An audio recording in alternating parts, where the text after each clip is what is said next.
This is Tao Unbound, the English language podcast of Tel Aviv University.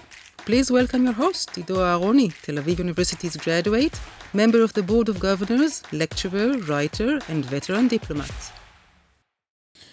Welcome to yet another episode of Tao Unbound. I'm Ido Aharoni, your host, and today it is my distinct pleasure to host the legendary Professor Manuel Trajtenberg. Welcome.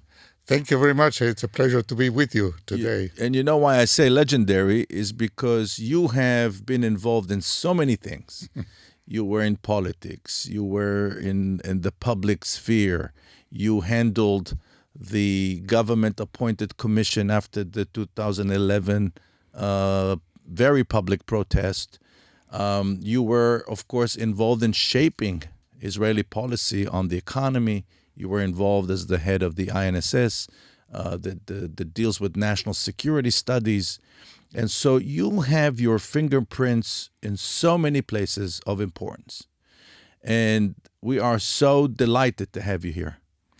Let me just, for the benefit of our audience, just mention a few things from your career.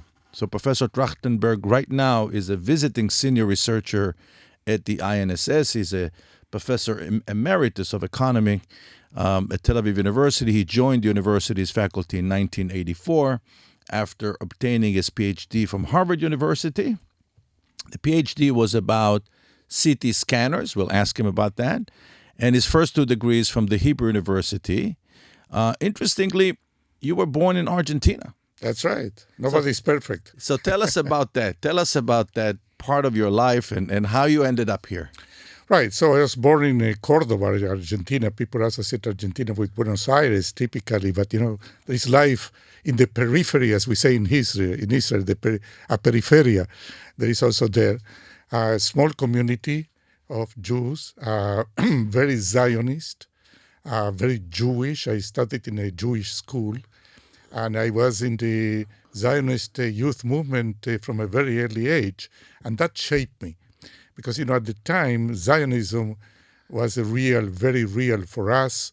It meant preparing yourself for Aliyah, for realizing yourself in building the state of Israel, and aiming at creating a better society, tikkun olam and so forth. These were not abstract concepts, but very real for us. Now, is your family is part of the group of Jews that were brought to Argentina by the Baron Hirsch? No. That my father came from a shtetl in Ukraine. His father was killed in a pogrom. My Yiddish name is Menachem Mendel, which was the name of my grandfather. So my father, was orphaned very early on, was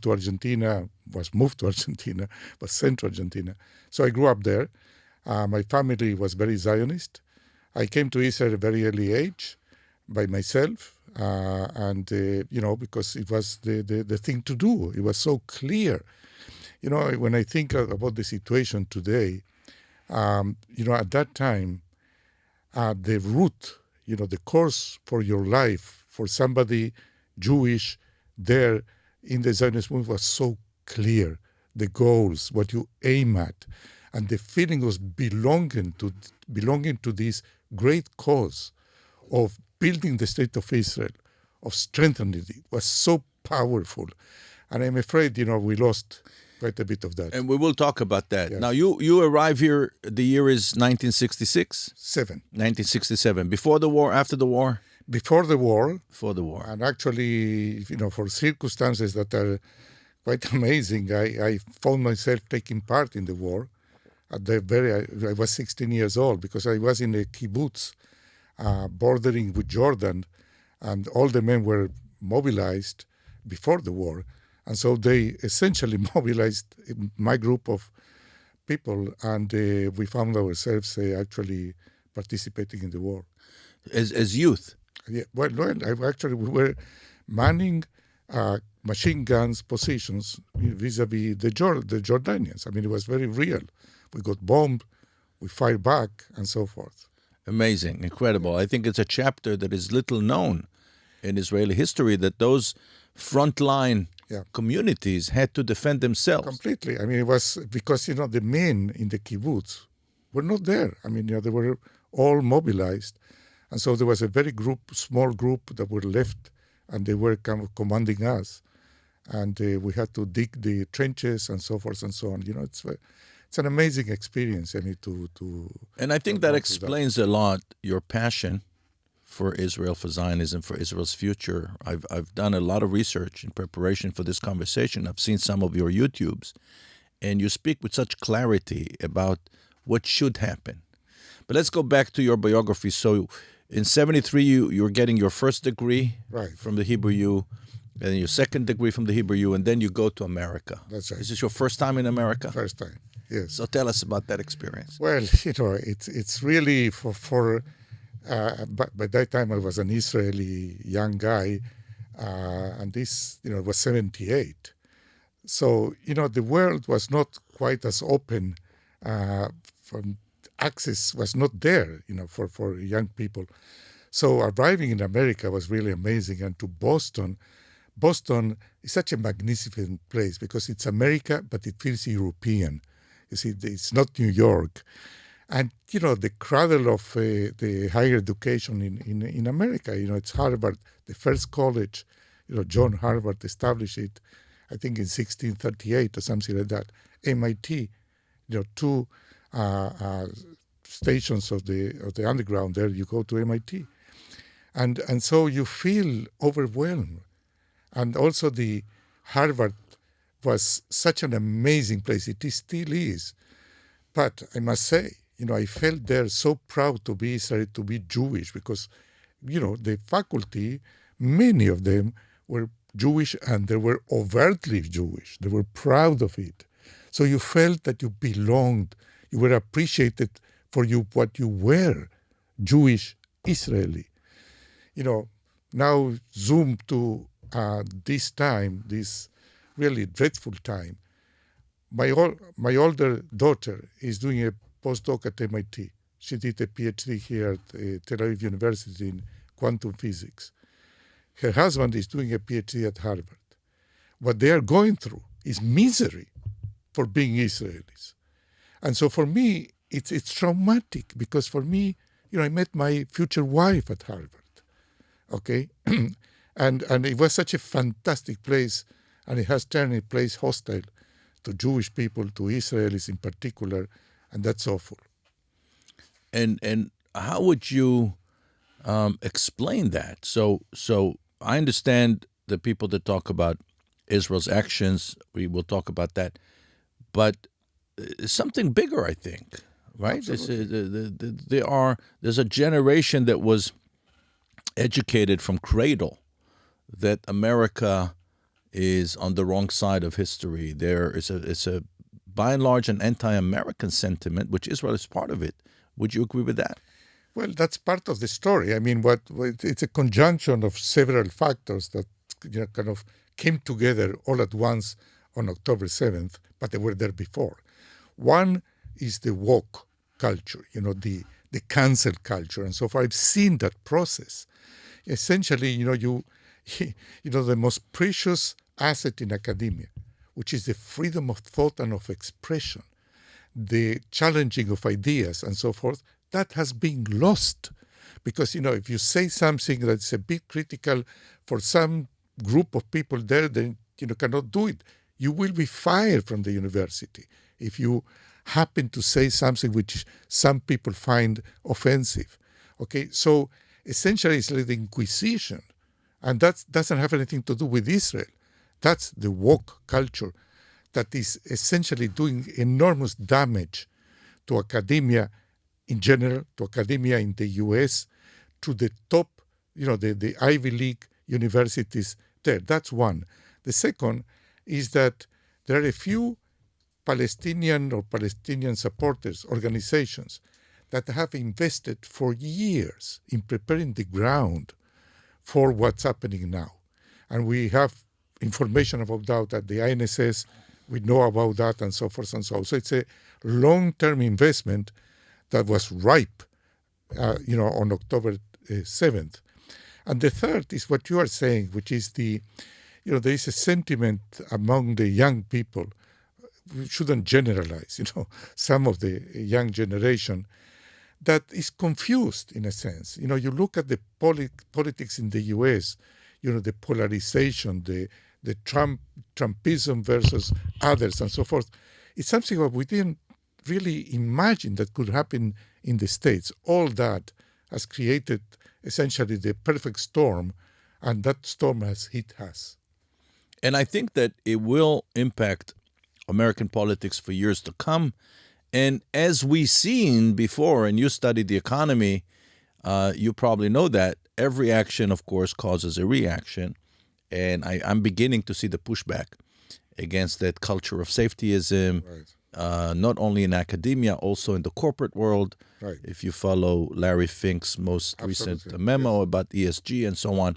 And so I think that's happening. Now, I've heard the things that you said at the opening session of the INSS. I think it was your last session as executive director. You stepped down earlier this year, and now you're a visiting senior researcher at the institution that you led for several years.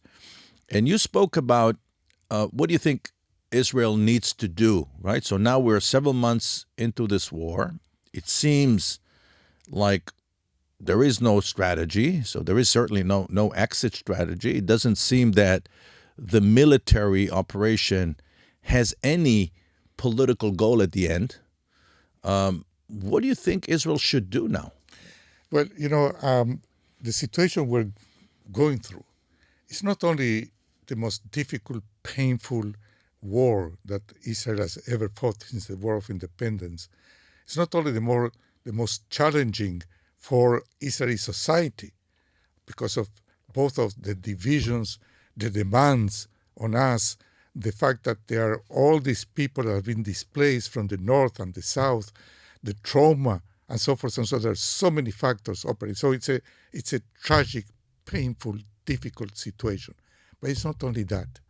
It's that never before we have been confronted with such a stark choice between two alternatives that are, 180 degrees different. One is the current state of affairs, that essentially we are it's like sleepwalkers, okay? We are walking, okay? We are operating in Gaza, we are sort of fighting in the north, we are confronting the other fronts vis-a-vis Iran, the Houthis, and so forth, without any clear goal, without any clear strategy. So it's a sleepwalker kind of movement, okay, that can only get us into a worse situation. By the way, one of the most clear expressions of that is what's happening in terms of negotiating for a hostage deal with Hamas. If we had conducted the right policies in the negotiations 2 months ago, 3 months ago, we would have a much better deal than the deal we could maybe achieve today. So things are getting worse in a systematic way. The alternative is really to essentially adopt the Biden plan, the grand plan, which is the following. Go for a hostage deal that will bring about essentially the end of the war in Gaza, okay? Bring in Palestinians that are ready to cooperate with not just with Israel, but with the United States, with the Emirates, with Egypt, with Jordan, to create a local authority in Gaza that will represent an alternative to Hamas, okay? If you do that, in the north, you could essentially get a ceasefire plus a political temporary settlement with Hezbollah orchestrated by the United States. Amos Orenstein, he's today here, the special envoy of Biden to Lebanon and Israel, and the French. I've been to the Elysee 2 months ago, and I met with the advisor to President Macron on the Middle East, a very knowledgeable person. And she was very clear in the details of the deal that can be achieved with Hezbollah. It's not perfect, It's not the solution, but it will allow the population in the north to go back, and it will give us the opportunity to regroup. Okay, the other element, the key element of the strategy that Biden has put forward is the grand deal in the region with Saudi Arabia, normalization, a military treaty between the U.S. and Saudi Arabia that essentially means that Israel is included in that. A common front vis-a-vis Iran of the Emirates, Bahrain, Saudi Arabia, the United States, of course, at the head of that. The Fifth Fleet is there in Bahrain. The largest military base in the Middle East is the military base that the U.S. has in Qatar, okay, confronting Iran, essentially, and so forth and so on. So, that's the grand deal. And we could then envision down the road, a political solution vis-a-vis the Palestinians. So, it's going from the worst possible situation to hope, to building a strategic future for Israel. All that it takes is a political decision by the government of Israel that the current government is unable or unwilling to take. That's the tragedy we are in. And I think you described it clearly and beautifully, the two choices. And of course, accepting the choice that would create this political horizon requires a great deal of diplomacy. Right. Now, you've been around political leaders. I've been around political leaders, and we know how rare it is to find someone who really has the diplomatic bandwidth, the capacity to negotiate with the French, with the Americans. We don't see any diplomatic activity coming out of this government. I hear that Gallant is scheduled to go to Washington sometime soon, but I don't see anything, no action. In the beginning of the war, a few leaders came to show solidarity. So I'm beginning to think maybe they just don't have what it takes to deliver a deal. So the issue is not a lack of diplomatic skills, but a lack of leadership and a vision. You see, that's in situations like this that are critical for a nation, in the history of a nation. Okay, you are, every several decades, you are confronted with critical situations. Okay, at that point, you need leadership, the ability, first of all, to sketch a future that people can relate to, hope, not fear. This government is governing on the basis of fear, not on the basis of hope. So that's one, kind of sketching a possible future that you can aim at, that you can essentially garner the resources of the nation, not just the physical resources, but most of all, the spiritual resources. This country, this society has seen an amazing kind of volunteering and so forth for, in the protest against the judiciary reform, in going to Miluim, to reserves. That the significant number of those that serve and are serving in Miluim were not called by the army. Just, they presented themselves for service, okay? And then all the volunteers in supporting all what was needed because the government was not there. So there are these energies in this society which I never seen anywhere. And so you think to yourself, how can it be that a society that is capable of bringing up, okay, this willingness to sacrifice yourself, to give for the collective, okay, that the same society cannot essentially bring up from itself leadership. So this is the crisis that we are going through. And I think I think it happens all over the world. Yes. I think it's a byproduct of technology that flattens the conversation, shortens the attention span, and gives rise to populist messages and populists in general. Question is, what do you think is going to happen? Because we don't know what kind of Israeli society will emerge from this after this crisis is over. But let's assume that there is no political pathway to change the government now. And let's assume that elections will be held as scheduled in November of 2026. And let's assume that the same coalition wins again. What do you think is going to happen to Israel's economy? What do you think is going to happen to Israel's society? So, I'm an economist by training. An economist like a lot to say, let's assume that, okay? Let's not assume that, what you just said, because that would be a disaster for Israel. Israel cannot afford to continue in the same path we are in. Bringing elections is the key in order to bring about a better future. This current government can only bring us further down to a bottomless abyss. So let's not assume that. I cannot even contemplate that possibility.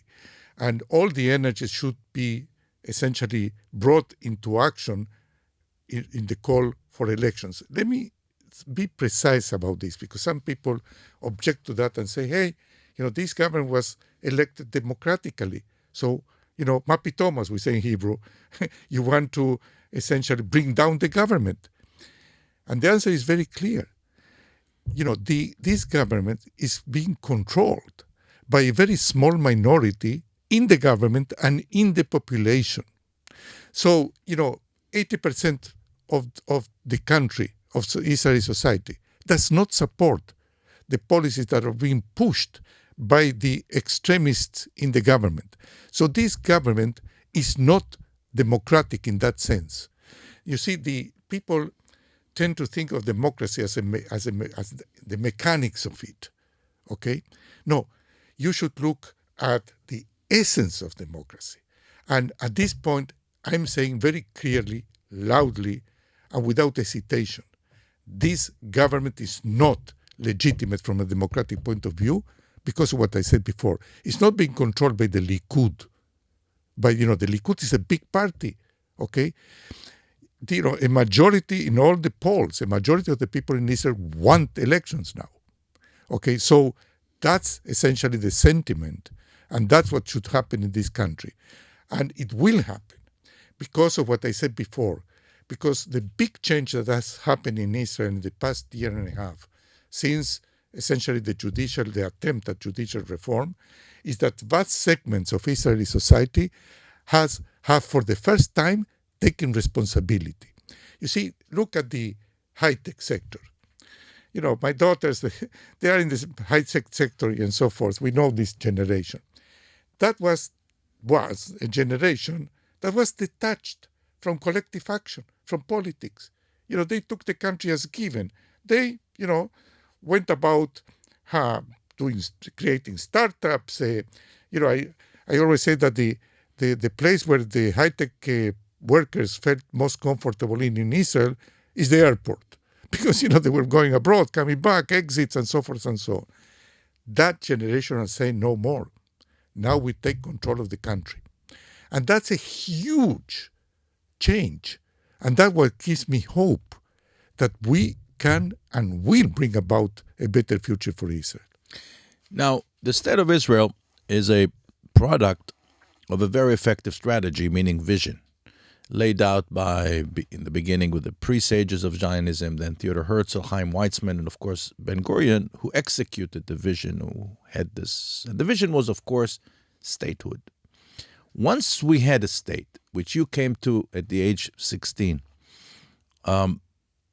I feel that none of the leaders was able to present a vision for the state that goes beyond physical survival. So the security became the main issue. Fortifying the collective bunker called Israel became the main issue. The IDF became the most important organization in the country. We say the IDF, I mean the whole security establishment. You know that from your work at INSS.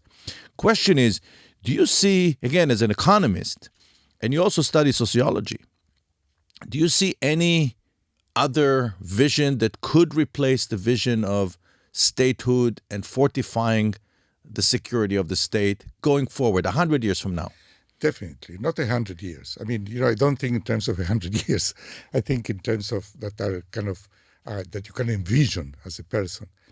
Look, Israel is a very special place, not just for the obvious reasons, the only Jewish state and so forth and so on. But Israel is like a laboratory of phenomena that happens slowly in different proportions elsewhere. And in many ways, we're pioneers. So let me say a few things. We are living through not just, the crisis of the Middle East and Hamas and Israel, but, there is a huge geopolitical change happening, which is going from the U.S. being hegemonic after 1991, the collapse of the Soviet Union, to a world that is entering a new Cold War, and a Cold War that may or might warm up. And that's, China, Russia, Iran, North Korea on the one hand. On the other hand, the West, us, hopefully, and other countries, This is dramatic. But it's not only that. It's the fact that the pillars, the ideological pillars that we grew up with, which is a liberal democracy, a market economy, globalization, multiculturalism, respect for human rights, and all that is being questioned within the Western world, not between the two sort of polar groups of countries that are emerging. You see the liberal democracy is in crisis. We see that very starkly in the U.S., but not only. The extreme right is raising its head in Europe and so forth and so on. Some of the basic precepts of liberal democracy are being questioned. Globalization, well, we are in a process of deglobalization right now, and so forth and so on. There is no ideological textbook to replace that. We are in an ideological idea vacuum right now. And that's extremely dangerous because it is in times like that of tumult, of geopolitical dislocation, and essentially a void in terms of ideas, of guiding ideas that can unite people. These are the most dangerous times. I believe that we can play a role. And let me tell you why. Because we bring here with us traditions, both of democracy, of other sort of values and so forth that are being tested here. You see, the judicial reform last year was a test. And out of these fights, of these struggles, new ideas can emerge. Ideas never emerge, in saloons, in kind of very nice circumstances. They emerge when there is a struggle, The Constitution of the U.S. was drafted after a struggle, right, against the British, the War of Liberation, and so forth, So we created this country in a struggle, first, against, the British and so forth, and of course the War of Independence and so forth. It's in these struggles that you forge new ideas. In Israel, we have the capacity to do that. That's one. Second, technology. Technology is also in a state of turmoil. There's a new technology that we call a general purpose technology that, similar to the steam engine, the electricity, the computers, the internet. That's kind of the order of magnitude of AI, Causes dislocation, causes a complete change in the sort of skills you need, and again, makes you rethink who you are, what does it mean to work, and so forth and so on. It needs ideas, guiding ideas. We in Israel, we have a startup nation, and we have brain power, and we have struggles that will forge us anew. And so I not only think that we are going to come out from this crisis and create, it's called Israel 2.0, But also we will be able to bring Besorah, as we say, to the world. Besorah means a new vision, a message, and so forth. Yeah. So what you're saying basically is to go back to Theodor Herzl. He spoke about a light unto the nations. He said, with the exception of the army, which he did not include in his vision, Right. but he said exactly the same thing. I will go with you. Herzl wrote, among other things, Alt Neuland. This amazing book. I read it not long ago. It's amazing because it was at the time like science fiction, describing these amazing projects that will happen here, in energy, in transportation, and so forth. Amazing. Theodor Herzl, the same guy. Yes, you see, the same guy, the same person, the same visionary that could envision the creation of a state for the Jewish people, could envision also new technology, new forms of government. It's in Alt Neuland, and it's there in the book, okay? So you see, it goes together. I'm very grateful for you to bring that to the table. Well, this was a 1902 utopian novel in which he also predicted, by the way, the rise of Haifa. Yes, which that's in right. 1902 Haifa was a fisherman village. So he describes it actually, how it's Well, it was such an enlightening conversation. Our time is running out, and unfortunately, we have to finish. But we'd like to invite you again in the near future, and talk about whether your optimism was founded or not. No, you see, people say that I'm optimistic. Let me phrase it differently because that's important. You're realistic. I'm a believer. If you don't have a belief, okay, in your society, your country, Judaism, then you cannot keep going. The world has become too difficult. The transformations that are happening, you need to believe. We confuse belief, or faith. We confuse that with religion. It could be religious faith. I have a faith in ourselves, in the Jewish people, in Israel, in our capacity to be reborn here. And on this happy note, I'd like to thank you for taking the time to spend with us in this studio. And to our viewers and listeners back home from Tel Aviv, goodbye until our next episode. Thank you. Thank you.